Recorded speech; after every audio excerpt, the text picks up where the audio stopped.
Kürtçe müzik dinleyip halay çeken gençlere saldırılar devam ediyor. Yollara yazılan Kürtçe trafik uyarıları halen hedefte. Bu saldırılara karşı tepkiler de artıyor. Sokağın Sesi'nde bu hafta bu konuyu ele alacağız. Mikrofon uzatacağımız Ahmetlilere bu ırkçı saldırılarının nedenini, amacını ve bunlara karşı tepkilerini soracağız. Mikrofon uzatacağımız Ahmetliler bakalım nasıl cevaplar verecek. Programımız başlıyor.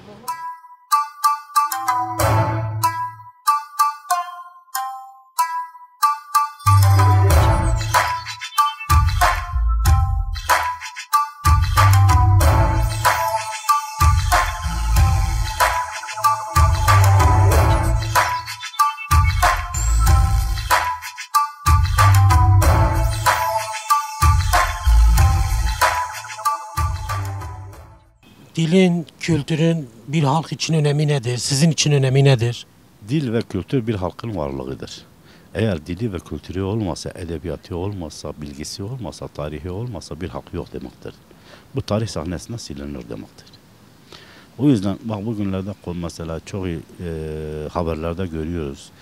Düğünlerde ve halaylarda ve halay çeken gençleri alıp tutuklamaları ve yere yazılan yazılardan yazılan Kürtçe yazılarından ötürü onun devlet tarafından silinmesi bu bir kültüre saldırıdır. Bu bir dile saldırıdır.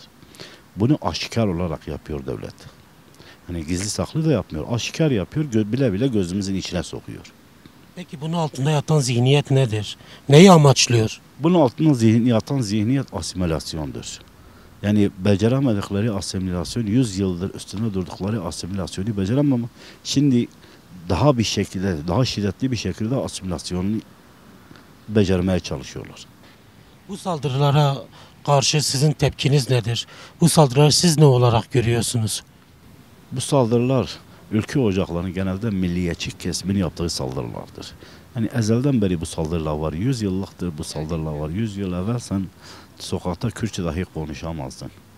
Ama hala da bu saldırılar aynı zihniyetin ürünüdür, aynı zihniyetin devamıdır. Bu saldırıları, bu politikaları boşa çıkarmak için sizce ne yapılmalı? Sosyalist güçlere, demokratın diyenlere, sivil toplum örgütlerine ne tür görevler düşüyor? Neler yapılmalı ki bu saldırılar boşa çıksın? Bu saldırılar boşa çıkması için önce halkın kendi evinden başlaması lazım. Kendi evinden Kürtçe konuşması lazım. Ana diline sahip çıkması lazım. Son olarak bir çağrınız, bir mesajınız var mı? Mesajım halkadır. Halk kendi evinde Kürtçeyi konuşsun, kendi diline sahip çıksın. Bu sorun ancak bu şekilde mücadele edilir onlarla. Bugün sen kendi torunlarına, çocuklarına Kürtçeyi öğretirsense, onlar da kendi çocuklarına öğrettiği zaman o halk, o devlet ne yaparsa yapsın onunla başa çıkamaz.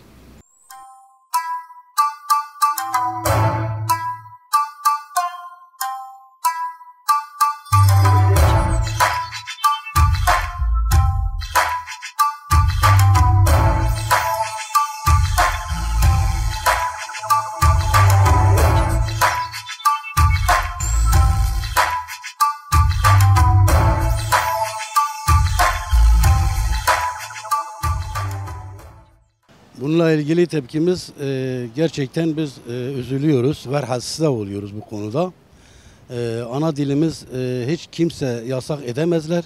Yasak ettiği kimi olursa olsun biz karşı çıkarız. Ana dilimizi evimizde, sokaklardan, mahallelerden her yerde ana dilimizle konuşacağız. Bunu yapanı da belki bugünkü AKP'nin, MHP'nin zihniyetiyle yapılıyor ama biz bunu kınıyoruz, bunu kesinlikle kabul etmiyoruz ve ana dilimizle devam edeceğiz, kesinlikle taviz vermeyeceğiz. Peki bu saldırıların altında yatan zihniyet nedir? Neyi amaçlıyor bu saldırılar? Bu saldırının amacı zaten şu andaki hükümet tarafından MHP'nin şeysiyle Kürtleri istememektedir. Kürtlerin dilini, Kürtlerin kültürünü istememektedir. Biz de bunu da kesinlikle ne AKP ne MHP bunu zorlayamaz. Ne yaparsa yapsın biz kendi dilimize sahip çıkacağız. Bu sırada boşa çıkması için gerek mutlaka halkla toplu halde halkla görüşmemiz gerekir. Halkıyla ayaklanıp da bu şeyin zihniyete karşı çıkmamız gerekir. Ve bunu da yapmaya Kürt halkının gücü de vardır. Bunu kimse de bunu da yasak edemez. Öyle bir şansları da yoktur diyebilirim. Son olarak bir çağrınız, bir mesajınız var mı? Çağrının bütün Kürt halkı var. Kürt halkının kendi diline, kendi ana dilinle mutlaka ve mutlaka kendi evinde konuşsun. Evin dışında da herkesle Türkçe'de başka dillere değil, Kürtçe ana dilinle konuşmasını gerekir. Bunu da yapanı da, karşı çıkanı da kınıyorum. Yani halkın gerçeğine uzaklaşan yaklaşımlardan bir adımdır bu. Ve bir fayda da sağlanmaz hiç kimseye. Çünkü bir halkın kültürünü, varlığını, gerçeğini kabul etmek zorunda yani. Dünya 21. yüzyılda teknik çağı, teknoloji çağı. Dünya küçülmüş. Dünya bugün herkesin cebinde var. Bir telefon varsa dünya herkesin cebinde var. Dünyanın en uç noktasına saniyede her şeye haberdar olabiliyor insan. Yani bu çağda, bu yaklaşımda, bu yaklaşımlar gerçekten yakışmıyor. Bu halka da yakışmıyor, bu ülkeye de yakışmıyor, bu topluma da yakışmıyor. Olmaması gereken bir yaklaşım. Peki bu politikanın, bu siyasetin altında yatan zihniyet nedir? Neyi amaçlıyor bu politika ve siyaset? Ya zihniyet yani 100 yıllık bir inkar politikasına dayanan bir yaklaşımdır. O da bir işe yaramadığı kesin, zarardan başka. Yani insan kaybı, can kaybından, mal kaybından, ekonomi kaybından başka hiçbir şeye bir yarar halka yararı yok. Belki bir avuç insanlara belki kendilerince bir yarar görebiliyorlar ama onlara da bir yararı olmadığı kesin insan düşündüğü esnada. Yani bir yarardan bahsetmek mümkün değil. Zarardan başka. Yani eğer bu ülkede insanlar özgürce, eşitçe bir yaşam sürdürebileceklerse bunun yol yöntemi bu olmamalı. Peki ne olmalı? Bu yol ve yöntem ne olmalı ki insanlar eşitçe ve özgürce kendi kimliklerini, kültürlerini ve dilini kullanmalı? Bu yol yöntem herkes kendi diliyle, kültürüyle, örf adetiyle özgürce, korkmadan, çekinmeden insanca, kardeşçe yan yana yaşamakla mümkündür. Bu da olacak yani olmak durumunda. Çünkü geriye gidiş hiçbir şeye kimseye de yarar getirmez. Bu yaklaşımlar geriye dönüştür. Yani adeta kumda badanaş edercesine.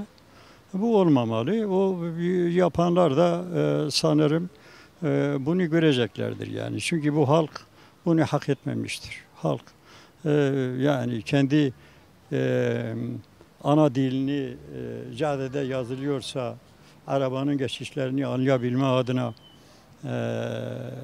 yazılar yazılıyorsa bunları silmek gerçekten abesle iştigaldir. Yani bu insan gülüyor yani olmaması lazım. Siz dilinizi ve kültürünüzü korumak için ne yapmalısınız?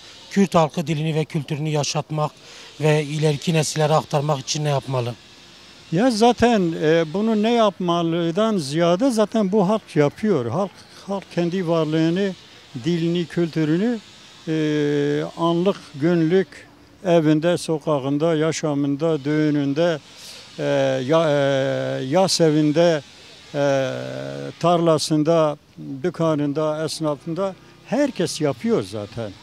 Yani bunu şöyle yapalım, böyle yapalım sanki yokmuş gibi yeniden yapalım. Öyle bir durum yok. Vardır ve halk bunu yaşıyor. Halk bunu yaşayacak yani.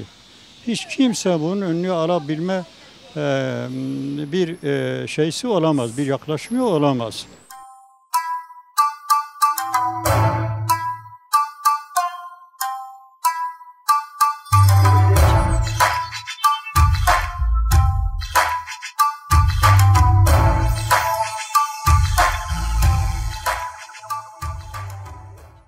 Yani toplumsal olarak yapılan uygulamalar yanlış boyutta.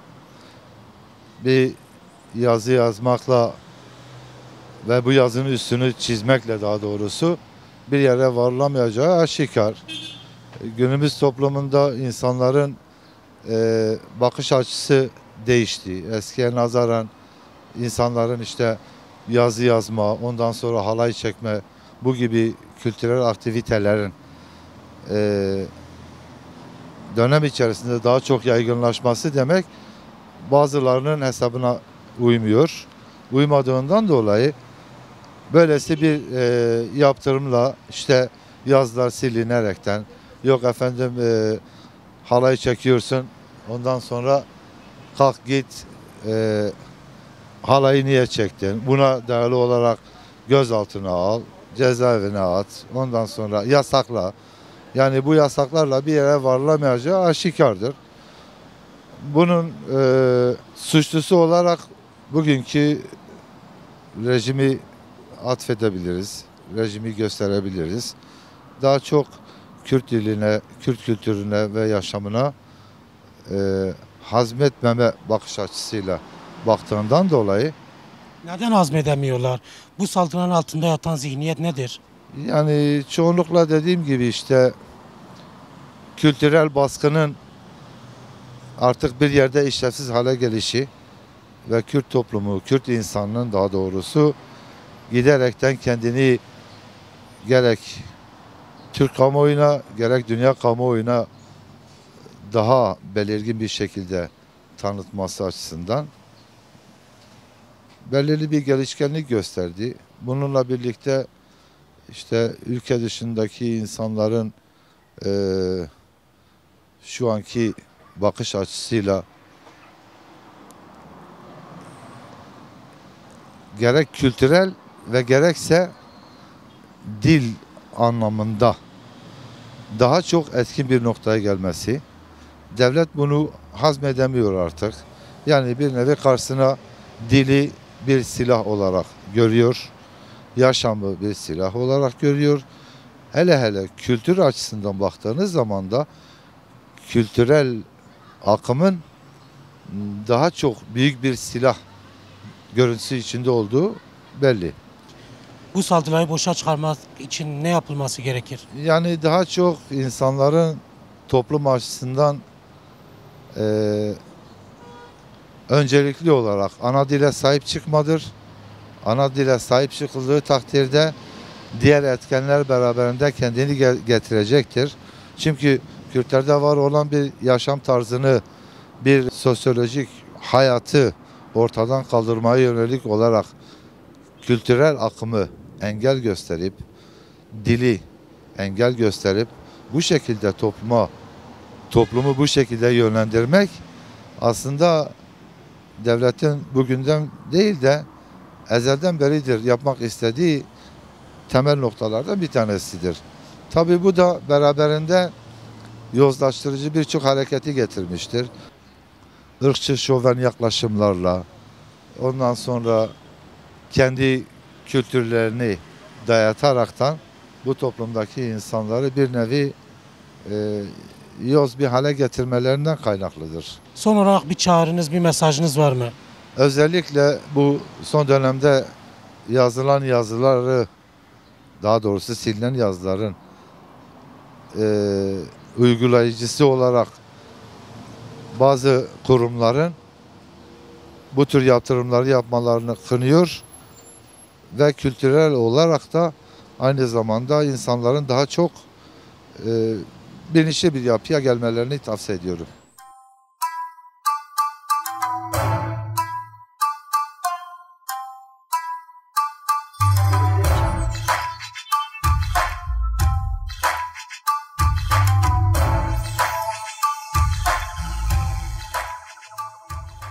Bu Kürt dili üzerinde bu Kürt dili hiçbir yönetim vermedi. Allah verdi.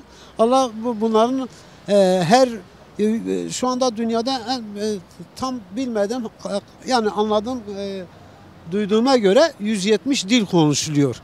Bu diller yabancı sayılmıyor. Herkes kendi yöresinde kendi dilini konuşuyorsa Kürtçe de konuşulmalıdır. Ve ben şunu da duyuyorum.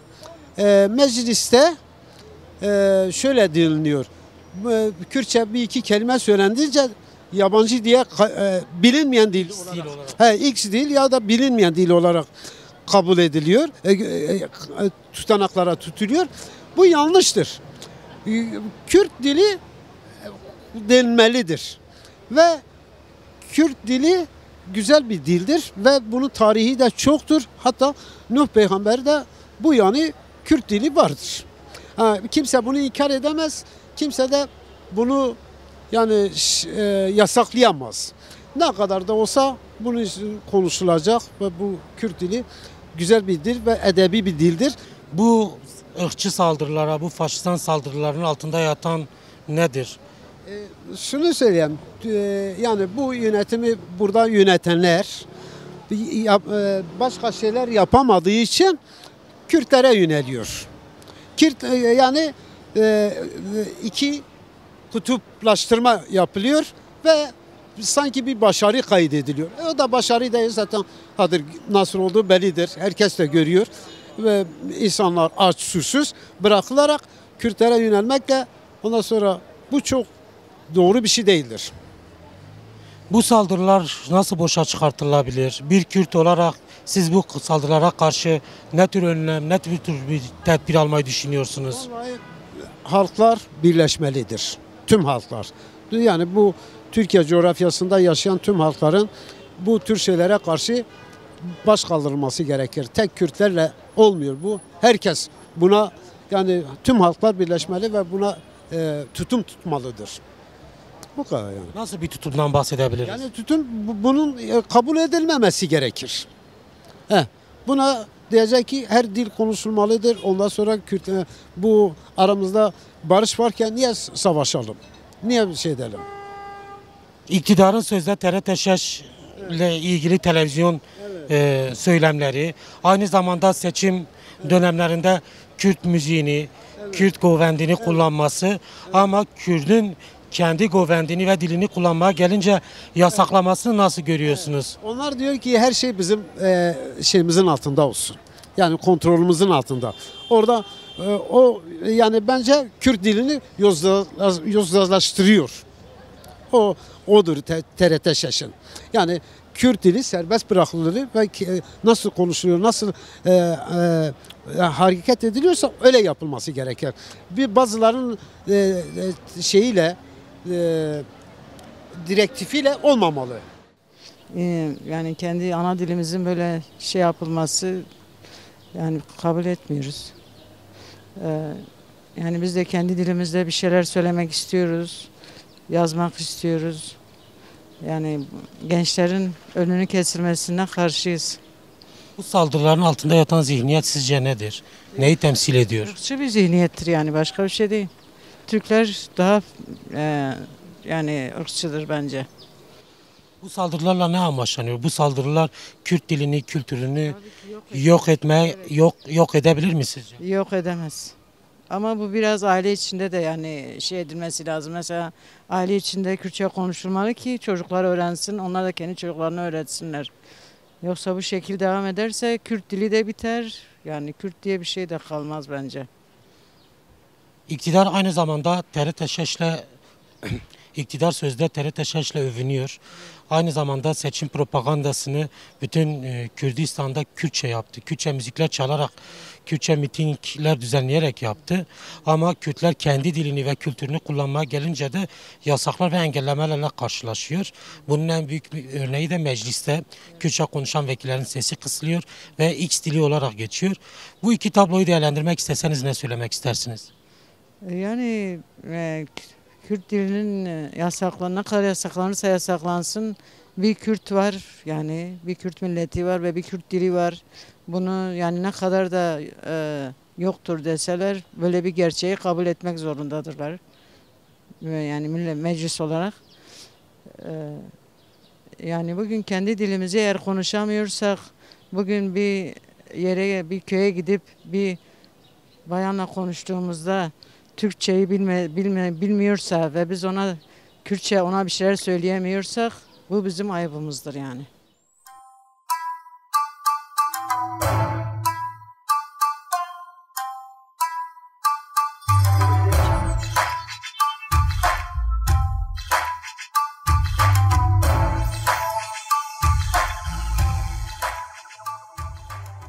Kürtçe halay çekenler tutuklanıyor. Kürtçe yazılar siliniyor. Bu duruma karşı tepkiniz nedir? Bu durumu nasıl değerlendiriyorsunuz? Şimdi Kürtçe halay çekiliyor, Kürtçe yazılar siliniyor. Aslında bir halkın dil varlığına tahammülsüzlüktür. Geçmişte Kürtçe kasetler yasaklanıyordu. Kürtçe kasetlerin dinlenilmesi yasaklanıyordu. Devlet aklının bununla bir yere varamayacağını, bunun bir sonuç alıcı olmadığını çok iyi bilmesi gerekiyor. Ama şunu da bilinmesi gerekiyor. Yani Kürtçe halayların geçmişten günümüze Kürtlerin gövendi olarak adlandırılan gövetler Kürtler açısından olmazsa olmazlarındandır. Dolayısıyla yazılara geldiğimizde Kürtçe peşi ve yaya, önce yaya yazılarının silinmesi sanırım bu 2014'te başladı. Bunun tahammülsüzlüğü şu: Kürt diline, Kürt kültürüne, Kürt sanatına, Kürt edebiyatına tahammül etmeme durumudur. Bunun da bir an önce bundan vazgeçilmesi gerekiyor. Buna dönük de Kürtlerin ve Kürt dostlarının, Kürt siyasetinin dostlarının bunlara dönük tepkisinin ciddi olması gerekiyor. Esnafından tutun siyasetçisine kadar. Herkesin bu konuda duyarlı olması gerekiyor. Peki sizce bu tahammülsüzlüğün altında yatan zihniyet nedir? Nasıl görüyorsunuz bu zihniyeti? Bu zihniyet şu: Kürtlerin Kürt diline tahammülsüzlüktür. Tek kelimeyle şunu söyleyebiliriz: Kürt edebiyatına, Kürt sanatına tahammülsüzlüktür. Bunun başka ismi yok yani. Başka şekilde izah edilecek bir yanı yok.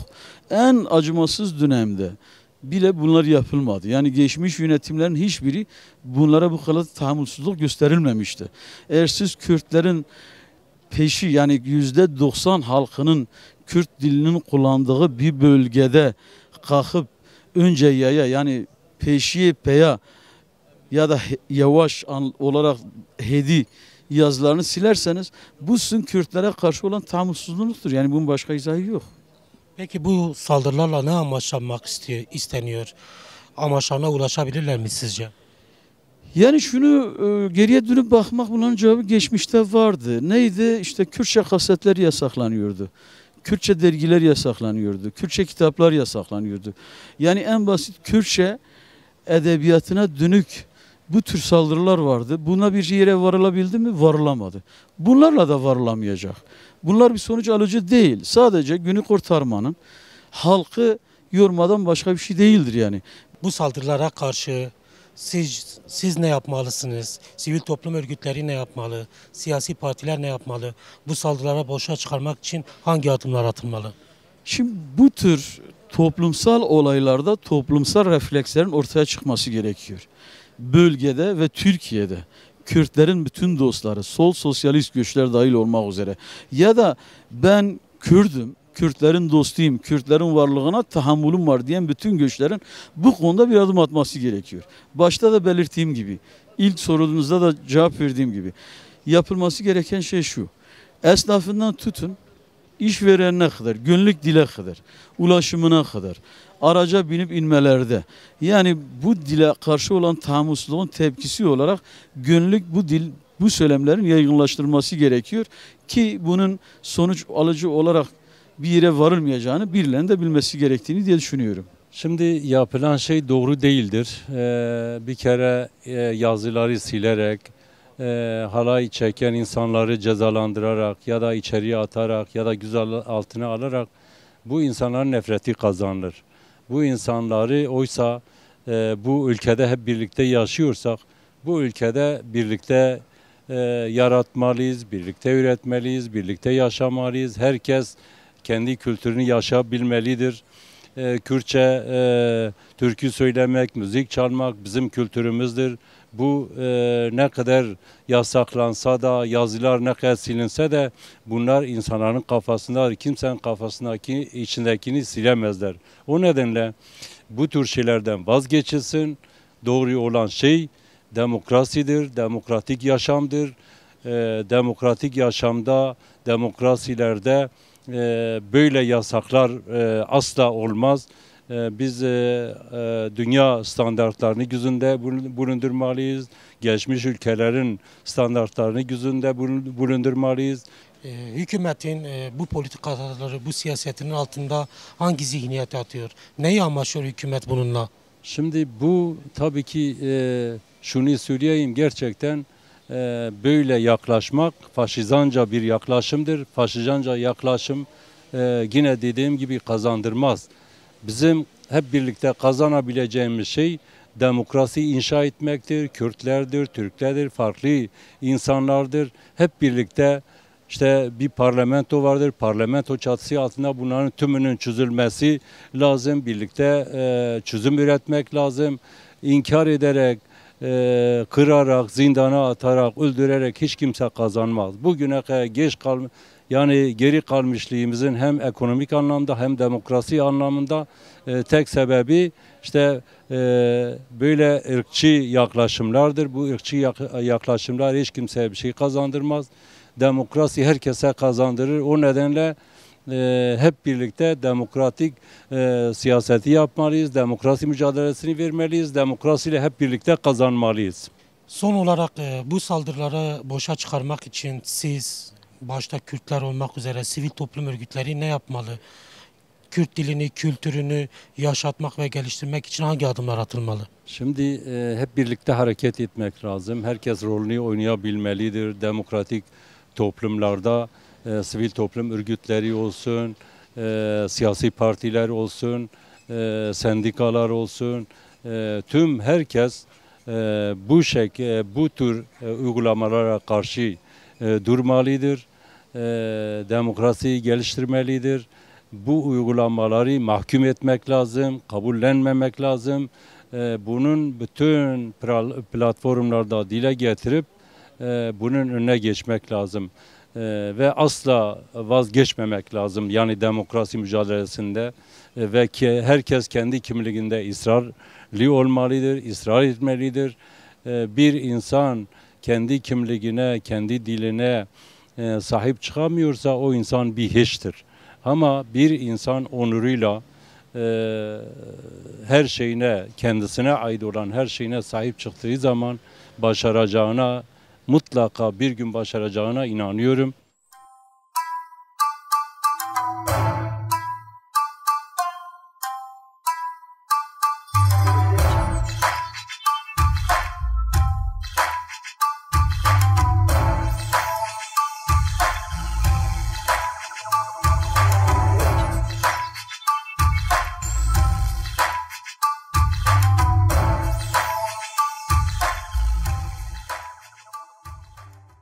Bir programın daha sonuna geldik. Bu hafta Ahmet'te sokağın sesine kulak verdik. Gündemimizde Kürt diline ve kültürüne yönelik saldırılar vardı. Ahmetliler bu saldırıları ırkçılık ve faşizm olarak niteledi. Halk ne olursa olsun asla dillerinden ve kültürlerinden vazgeçmeyeceklerini ve mutlaka kazanacaklarını vurguladı. Haftaya yeni bir programda görüşünceye dek hoşça kalın.